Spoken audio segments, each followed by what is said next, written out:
একটা সময় ছিল সবাই বন্ধু-বান্ধব একসাথে হলে অনেক আড্ডা হতো, কথা হতো, বিভিন্ন রকম আলোচনা হতো। বাট এখনো আড্ডা হয়, আলোচনা হয়। কিন্তু আগের মতো সেই ফিলটা পাওয়া যায় না। এখন সবার হাতে ফোন, সবার ফোন নিয়েই ব্যস্ত থাকে। তো আজকেও ব্যতিক্রম কিছু নয়।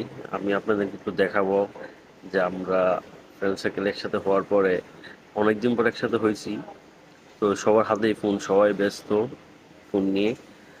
এমনকি মজার বিষয় কি, আমি নিজেও ফোন নিয়ে ব্যস্ত। আমি তাদের ভিডিওটা করতেছিলাম। তো দেখুন, ভালো লাগবে। ধন্যবাদ।